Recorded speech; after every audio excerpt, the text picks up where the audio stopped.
Selamat datang di channel Cik Gentar, jangan lupa subscribe dan klik tombol loncengnya, agar Cik Gentar bisa tumbuh besar dan tidak jadi anak kecil terus, terima kasih.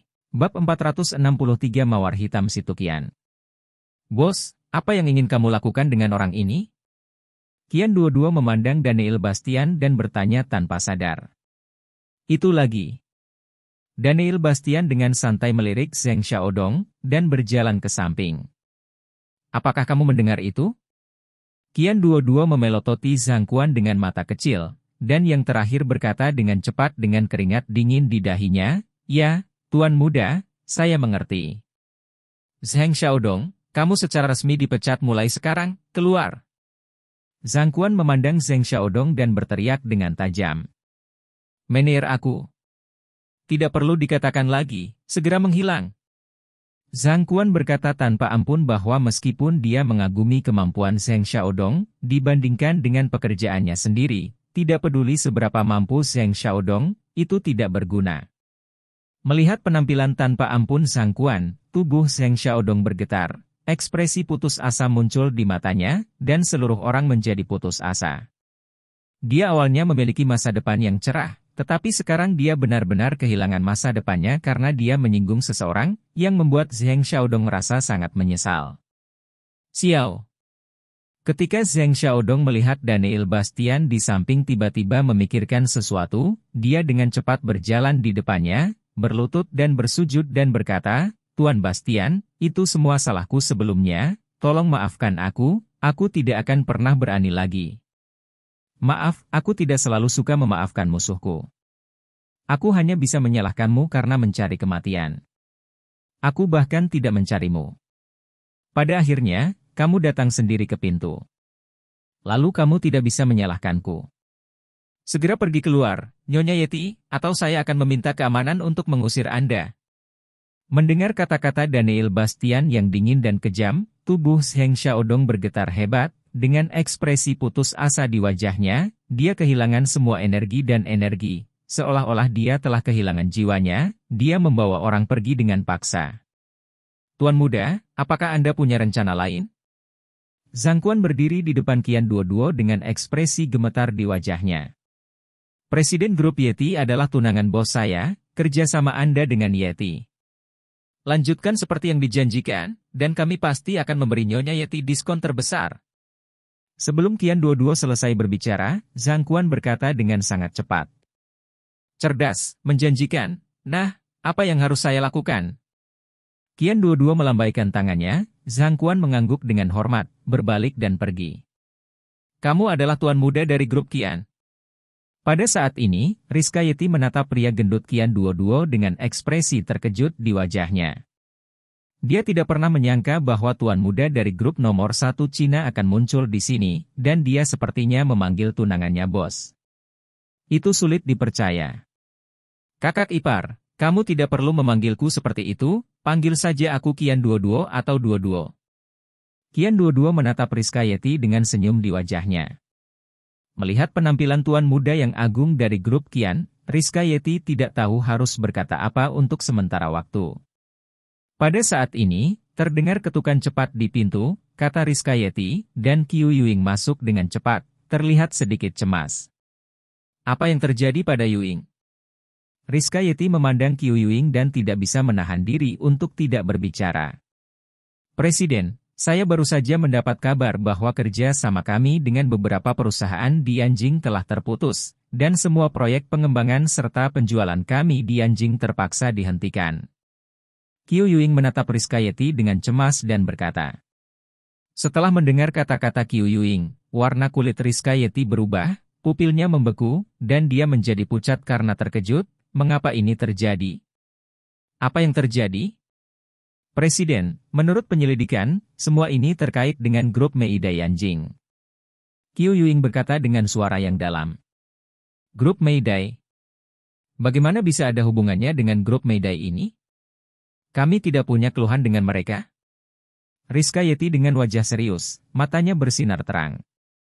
Saya tidak tahu, tetapi menurut berita dari Yanjing, seharusnya perintah yang dikeluarkan oleh ketua grup Meidai untuk memblokir semua kerjasama dan saluran penjualan kami di Yanjing, mengakibatkan perusahaan yang bekerja sama dengan kami telah menghentikan kerjasama mereka. Satu demi satu, dan semua saluran penjualan itu telah berhenti. Apa yang dilakukan Situ Qian? Qian dua-dua meludah kaget. Situ Qian.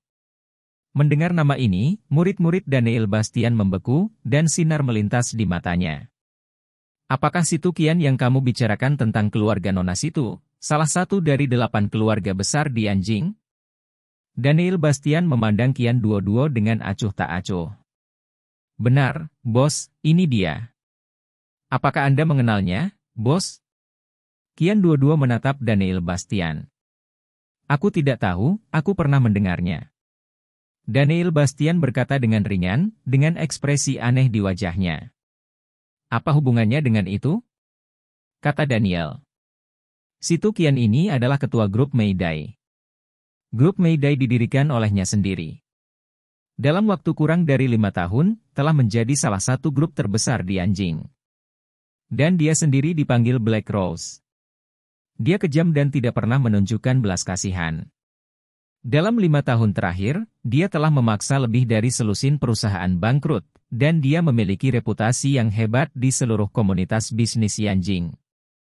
Para bos perusahaan itu akan ketakutan setengah mati ketika mendengar nama perusahaan Meidai. Diperkirakan kecuali grup Qian, tidak ada perusahaan di Anjing yang tidak takut dengan mawar hitam ini, Situ Qian. Qian dua-dua menyipitkan mata kecilnya dan berkata satu persatu, Rizka Yeti dan Qiu Yuing terlihat sangat bermartabat setelah mendengar ini. Keluarga Yeti Anda tidak terlalu terkenal di Anjing, bagaimana mungkin Situ Qian ini menyerang Anda? Qian dua-dua tampak bingung. Yuing, segera cari cara untuk menyelidiki alasannya. Rizka Yeti memandang Qiu Yuing dan berkata dengan cepat. Tidak perlu menyelidiki. Karena wanita ini ingin menekan Nyonya Yeti, biarkan dia menekannya. Daniel Bastian tiba-tiba berbicara. Jumlah? Mendengar kata-kata Daniel Bastian, mata Rizka Yeti dan Qiu Yuing penuh dengan kebingungan. Daniel Bastian, kamu. Sayang, aku akan bertanggung jawab atas berapa banyak kerugianmu. Kamu tidak perlu khawatir tentang itu. Daniel Bastian berkata dengan ringan, bangkit dan melirik Qian dua-dua, ayo keluar bersamaku. Setelah itu, Qian dua-dua mengikuti Daniel Bastian keluar, sementara Rizka Yeti dan Qiu Yuing memiliki ekspresi bingung di wajah mereka. Di ujung koridor kantor ini, Daniel Bastian berdiri di depan jendela, diam-diam mengamati pemandangan di luar jendela, dan Qian dua-dua berdiri di sampingnya. Bos, apakah Anda memiliki sesuatu untuk dikatakan kepada saya? Qian dua-dua memandang Daniel Bastian dan bertanya. Demi kamu memanggilku bos dengan tulus, aku akan menerimamu sebagai adik laki-lakiku untuk saat ini. Terima kasih bos. Qian dua-dua memiliki ekspresi tersenyum di wajahnya. Aku punya sesuatu untuk diberitahukan padamu sekarang. Kata Daniel. Bos, selama ini bukan tentang mendaki Gunung Pedang dan turun ke Lautan Api. Jangan khawatir, aku tidak akan membiarkanmu turun Gunung Pedang dan ke Lautan Api. Aku akan membiarkanmu memberitahu Situ Qian sesuatu. Aku masih ingat apa yang terjadi saat itu. Kamu bisa berurusan denganku jika kamu mau, tetapi jika kamu menyentuh wanita saya, bahkan jika dia seorang wanita, saya akan bersikap sopan. Daniel Bastian dengan nada dingin, dengan kilatan dingin di matanya. Bab 464 Pengumpulan Dis Bluestone. Bos, apakah kamu punya dendam terhadap Situ Qian? Qian dua-dua menatap Daniel Bastian dengan rasa ingin tahu. Kamu hanya perlu membawa kata-kata itu bersamamu. Daniel Bastian berbalik dan pergi. Qian dua-dua menyipitkan mata kecilnya, menunjukkan ekspresi yang tidak bisa dijelaskan. Sore hari, sosok Daniel Bastian muncul di ruang pribadi sebuah kedai kopi. Ada juga 2 wanita cantik yang duduk di ruang pribadi ini, mereka adalah saudara kembar Mo Shuqian dan Mo Shumei. Lama tidak bertemu, 2 wanita cantik. Daniel Bastian duduk di sebelah kedua gadis itu dan menatap mereka dengan senyum di wajahnya. Bibi ke-13, dia menjadi sangat cantik akhir-akhir ini. Daniel Bastian melihat senyum jahat Mo Shumei. Apa yang kamu teriakkan? Ketika Mo Shumei mendengar alamat Daniel Bastian, wajahnya memerah. Bukankah aku mengatakan bahwa aku menganggapmu sebagai selir ke-13? Daniel Bastian tersenyum ringan. HMPH. Iblis adalah selir ke-13mu, tak tahu malu. Mo Shumei menatap Daniel Bastian dengan pandangan menghina. Oke, Shumei, berhenti bicara. Mo Shuqian mengambil secangkir kopi dan menyesapnya, menatap Daniel Bastian. Apa yang kamu ingin aku lakukan hari ini, katakan saja padaku secara langsung. Daniel Bastian langsung ke intinya. Cakram batu biru di Suhang Fei Daomen ada di tangan Tuan Bastian. Kata Mo Shuqian. Daniel Bastian menyipitkan matanya sedikit, menatap Mo Shuqian. Nona Mo benar-benar luar biasa. Kita semua tahu ini. Sepertinya kamu pergi ke Fei Daomen lagi. Daniel Bastian tidak menyangkalnya, tetapi langsung menjawab. Tuan Bastian, sepertinya terakhir kali aku bertemu denganmu bukanlah suatu kebetulan. Tuan Bastian pasti pergi ke sana untuk membeli piringan batu biru, kan? Mo Shuqian meletakkan cangkir kopinya dan menatap Daniel Bastian. Daniel Bastian tersenyum ringan, tapi tidak menjawab. Tuan Bastian, sekarang saya telah mengumpulkan 3 cakram Blue Stone di tangan saya, dan Anda memiliki cakram Blue Stone dari Fei Daomen di tangan Anda, dan cakram Blue Stone lainnya juga harus ada di tangan Anda. Sekarang 5 cakram Blue Stone cakram sudah muncul, dan saya pikir sudah waktunya untuk menemukan mausoleum berusia 1000 tahun dan membukanya. Mo Shuqian berkata dengan ringan. Sepertinya kamu di sini untuk menemukanku, dan ingin aku mengeluarkan cakram Blue Stone untuk menemukan makam yang kamu sebutkan. Daniel Bastian cemberut. Itu benar, jika Tuan Bastian bersedia, maka kita bisa memasuki mausoleum itu bersama-sama, mungkin kita akan mendapatkan sesuatu. Mo Shuqian menatap Daniel Bastian. Bagaimana saya tahu jika apa yang Anda katakan itu benar? Daniel Bastian memandang Mo Shuqian dengan senyum main-main. Kenapa kamu banyak bicara dan pemalu? Adikku melakukannya untuk kebaikanmu sendiri. Jika kamu tidak menunjukkannya, aku khawatir hidupmu akan hilang. Mo Shumei menatap Daniel Bastian dengan marah. Ya, terima kasih, tapi hidupku selalu sangat sulit, dan aku tidak mati semudah itu. Daniel Bastian tersenyum ringan. Tuan Bastian, jangan khawatir. Karena saya telah mengatakannya, saya pasti akan melakukannya. Saya hanya perlu Tuan Bastian mengeluarkan cakram Blue Stone dan mengumpulkan 5 cakram untuk melihat apakah kita dapat menemukan lokasi mausoleum. Kami tidak akan mengambil piringan Blue Stone Anda. Ketika saatnya tiba untuk menemukan lokasi mausoleum ini, kami akan pergi ke mausoleum itu bersama-sama, dan piringan Blue Stone ini juga merupakan kunci untuk membuka mausoleum. Mo Shuqian satu persatu. Aku pikir kamu, seorang wanita cantik, seharusnya tidak bisa berbohong, jadi aku akan mempercayaimu untuk saat ini. Mata Daniel Bastian berkilat cerah dan dia berkata. Kemudian, Daniel Bastian kembali ke villa, mengambil kedua cakram Blue Stone dan kembali ke ruang pribadi kedai kopi. Melihat Daniel Bastian mengeluarkan 2 cakram Blue Stone, Mo Shuqian juga mengeluarkan 3 cakram lainnya, dan segera 5 cakram Blue Stone digabungkan menjadi 1. Tepat ketika kelima cakram Blue Stone digabungkan menjadi 1, garis-garis pada 5 cakram Blue Stone tiba-tiba tampak diaktifkan, bersinar dengan cahaya, dan memancarkan cahaya biru yang menyilaukan. Cahaya cian diproyeksikan dalam kehampaan, dan segera sebuah gambar muncul, yang merupakan gambar pegunungan. Ini seharusnya di mana mausoleum berusia 1000 tahun berada. Shumei segera memotretnya, dan kemudian kembali untuk mencari tahu di mana tempat ini. Mo Shuqian, lalu Mo Shumei mengeluarkan ponselnya dan memotret pemandangan ini. Segera cahaya menghilang, dan 5 cakram Blue Stone kembali normal. Daniel Bastian mengambil 2 cakram Blue Stone, dan berkata, ayo temukan aku setelah kamu menemukan lokasi di link.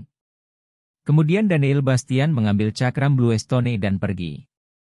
Orang ini. Kak, aku mengerti kenapa kamu begitu sopan padanya, minta saja orang-orang di atas untuk merebut cakram Blue Stone dari tangannya, dan biarkan dia masuk ke mausoleum itu. Mo Shumei mendengus dingin. Identitas orang ini tidak sederhana. Dia membuat saya merasa tidak dapat diprediksi. Sebelum saya mengetahui identitasnya, tidak pantas melakukan ini. Bahkan jika dia diizinkan masuk di link, itu tidak akan berarti apa-apa. Ketika saatnya tiba, inisiatif di tangan kita. Mata cerah Mo Shuqian bersinar dengan kecemerlangan. Kakak, kurasa kamu sedang memikirkan pria itu, apakah kamu tidak memikirkannya? Mo Shumei menatap Mo Shuqian dengan mata Phoenix merahnya. Kamu terlalu banyak berpikir. Mo Shuqian mengatakan sesuatu yang sederhana dan jelas, dan berjalan keluar. Waktu berlalu, dan dalam sekejap mata, malam tiba. Saat ini, Wang Miao baru saja membuka pintu dan masuk ke rumah yang disewanya, ketika sesosok mengambil kesempatan untuk menerobos masuk dan menutup pintu. Wang Miao terkejut, dan dengan cepat berbalik untuk melihat. Kamu kenapa? Kenapa kamu masuk ke kamarku? Pria di depannya dengan ekspresi waspada. Pria di depannya adalah putra pemilik rumah yang bodoh. Putra Tuan Tanah memandang Wang Miao dengan mata bernafsu. Miao, penampilanmu telah pulih. Kamu benar-benar cantik. Sungguh menyayat hati melihatnya. Tuan Tanah berkata jahat dan berjalan menuju Wang Miao. Kamu, jangan datang ke sini. Ekspresi Wang Miao berubah, dan dia mundur lagi dan lagi. Miao, kudengar kamu hidup sangat miskin. Kamu telah hidup dengan beasiswa sekolah. Dengan cara ini, selama kamu bersedia menjadi pacarku, aku dapat mendukungmu dan tidak memungut biaya sewa apapun. Apa yang kamu lakukan pikirkan? Bagaimana? Tuan Tanah memandang Wang Miao dengan mata cabul, dan dia bergegas menuju Wang Miao dengan seluruh nafsunya. Ah! Jangan kemari! Wang Miao menjerit dan menendang secara naluriah. Aduh! Jeritan melengking terdengar, dan putra Tuan Tanah berjongkok dengan tangan menutupi selangkangannya, wajahnya penuh kesakitan, dan wajahnya berubah kesakitan. Melihat pemandangan ini, Wang Miao bergegas keluar tanpa mengucapkan sepatah kata pun. Setelah berlari jarak jauh, Wang Miao berhenti, terengah-engah. Saat ini, gelap gulita dan angin bertiup kencang. Wang Miao tidak bisa menahan diri untuk tidak menggigil, merasakan ketakutan yang tidak bisa dijelaskan. Bab 465 Rumah Emas Chanjiao. Wang Miao mengeluarkan ponselnya, menemukan nomor dan memutarnya. 20 menit kemudian, Daniel Bastian mengendarai BMW X5 ke sisi Wang Miao. Melihat Wang Miao berjongkok di pinggir jalan dengan tangan di lengannya, Daniel Bastian bergegas mendekat. Miao, ada apa denganmu? Kenapa kamu sendirian di sini? Daniel Bastian dengan cepat membantu Wang Miao berdiri. Kakak Bastian. Wang Miao memandang Daniel Bastian dan segera memeluknya, seolah-olah dia telah menemukan rasa aman yang kuat. Miao, apa yang terjadi? Apakah seseorang menggertakmu? Kata Daniel. Menceritakan apa yang terjadi sebelumnya. Sialan, aku akan membantumu memberinya pelajaran. Setelah mendengarkan kata-kata Wang Miao, Daniel Bastian berteriak dengan dingin. Tidak perlu, kakak Bastian, aku baik-baik saja. Wang Miao meraih tangan Daniel Bastian dan menggelengkan kepalanya. Miao, aku sudah memberitahumu sejak lama bahwa aku ingin kamu pindah ke tempat lain, dan tempat itu tidak bisa ditinggali sekarang. Yah. Wang Miao mengangguk dan berkata, tapi saya tidak tinggal di sana, haruskah saya tinggal di sana? Rumah-rumah sekarang tidak terlalu murah. Tidak aman bagimu untuk tinggal sendiri. Biarkan aku membantumu menemukan tempat. Kamu bisa tinggal di sana malam ini. Kata Daniel Bastian langsung. Tapi barang-barangku masih ada di rumah. Aku akan membawamu untuk mendapatkannya. Daniel Bastian mengatakan sesuatu, dan membawa Wang Miao kembali ke rumah sewa tempat tinggalnya. Jalang, beraninya kau kembali. Segera setelah saya datang ke sini, saya melihat putra Tuan Tanah itu menatap Wang Miao dengan ekspresi galak di wajahnya, dan ibunya, wanita sewaan, berdiri di sampingnya. Berani mengatakan sepatah kata pun, dan aku akan membuatmu tak bisa berkata-kata selamanya. Daniel Bastian menembakkan rasa dingin yang menakutkan dan menyapu ke arah putra Tuan Tanah. Anda. Putra Tuan Tanah ingin mengatakan sesuatu, tetapi Daniel Bastian menendangnya keluar dengan satu tendangan, menendangnya dengan keras. Bagaimana kamu bisa memukul seseorang dengan santai? Melihat putranya dipukuli, wanita piagam itu menatap Daniel Bastian dengan marah. Apakah kamu ingin bertarung juga? Daniel Bastian berkata dengan dingin, dan segera wanita piagam itu mundur ketakutan. Segera, Daniel Bastian membawa Wang Miao Miao untuk mengemasi barang-barangnya dan pergi dari sini. Daniel Bastian langsung mengantar Wang Miao Miao ke tempat tinggal Hong Mei. Jelas dia ingin Wang Miao Miao dan Hong Mei tinggal bersama, agar kedua wanita itu bisa saling menjaga. Kenapa kamu tiba-tiba ada di sini? Merindukanku? Ketika Hong Mei membuka pintu dan melihat Daniel Bastian, dia terkejut sesaat dan kemudian mengungkapkan senyum menawan. Itu. Daniel Bastian terlihat sedikit malu, berjalan masuk, dan Wang Miao Miao yang berdiri di belakangnya terlihat. Siapa kamu? Melihat seorang gadis berdiri di belakang Daniel Bastian, Hong Mei tercengang sejenak, dan dengan cepat menyingkirkan senyum menawannya, dengan ekspresi malu di wajahnya. Saat ini, Wang Miao Miao menatap kilauan di mata Hong Mei, dan menatap Daniel Bastian. Mari kita bicara dulu. Daniel Bastian mengatakan sesuatu, Hong Mei menatap Wang Miao Miao dan berkata, silakan masuk. Saudari Hong, ini temanku bernama Wang Miao Miao. Dia tidak punya tempat tinggal sekarang, jadi aku ingin dia tinggal bersamamu, hanya untuk menjadi temanmu. Daniel Bastian memandang Hong Mei dan berbicara. Teman? Apakah ini benar-benar hanya persahabatan? Mata Phoenix Hong Mei menatap Wang Miao Miao dengan penuh arti, dan tersenyum misterius pada Daniel Bastian. Ini benar-benar hanya teman, jangan terlalu memikirkannya. Daniel Bastian terbatuk beberapa kali dan berkata, kalau begitu, ya, aku hanya merasa sedikit kesepian sendirian, dan senang ada seseorang di sisiku untuk mengobrol dan berbicara. Hong Mei mengangguk dan menatap Wang Miao Miao. Halo, namaku Hong Mei. Kamu bisa memanggilku Sister Hong atau Sister Mei di masa depan. Kamu akan tinggal di sini mulai sekarang. Terima kasih, Nona Hong. Berapa harga sewa Anda di sini? Jika terlalu banyak, saya mungkin tidak mampu membelinya. Wang Miao Miao berkata dengan suara rendah. Karena kamu adalah teman orang ini, bagaimana aku bisa menagih kamu uang? Ngomong-ngomong, aku punya kamar kosong di sini, jadi kamu bisa langsung tinggal. Hong Mei sambil tersenyum. Ini tidak baik. Tidak apa-apa, Miao Miao, kamu bisa tetap tenang. Daniel Bastian berbicara. Ayo, aku akan membawamu ke kamarmu. Hong Mei membawa Wang Miao Miao ke sebuah ruangan, dan segera Hong Mei keluar, duduk di samping Daniel Bastian. Daniel Bastian segera memeluk Hong Mei, dan yang terakhir berkata dengan cepat, masih ada orang, jangan main-main. Kakak Hong, maaf, aku membawa seseorang ke sini tanpa menyapamu sebelumnya. Daniel Bastian memandang Hong Mei dan berkata dengan nada meminta maaf. Hubungan antara kecantikan ini dan kamu tidak sederhana, teman macam apa yang kamu bicarakan? Apakah kamu berencana untuk mengubah tempatku menjadi tempat di mana rumah emas menyembunyikan keindahan? Hong Mei mengedipkan bulu matanya yang panjang, dan menatap Daniel Bastian dengan mata menawan. Bukankah kamu hanya sombong? Cukup bagiku untuk menyembunyikanmu. Miao Miao hanyalah seorang teman yang aku kenal. Latar belakangnya relatif miskin. Sekarang dia tidak punya kerabat. Aku hanya merawatnya. Daniel Bastian berkata dengan ringan. Jadi begitu, tapi menurutku kamu harus memikirkan orang lain. Lagi pula, Miao Miao ini sangat cantik.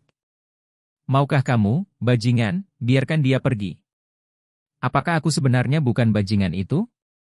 Kata Daniel Bastian tanpa daya. Tapi sekarang Miao Miao tinggal di sini, bukankah kita bisa melakukan itu di masa depan? Hong Mei mengerutkan bibirnya dan menatap Daniel Bastian. Yang mana? Daniel Bastian berpura-pura bodoh dan berkata dengan bingung. Kamu masih berpura-pura bodoh, bukan? Maka jangan sentuh aku mulai sekarang. Hong Mei menatap Daniel Bastian dengan marah. Oke, jangan marah. Cepat atau lambat Miao Miao akan tahu jika dia tinggal di sini, beritahu dia tentang hubungan kita. Daniel Bastian dengan senyum di wajahnya.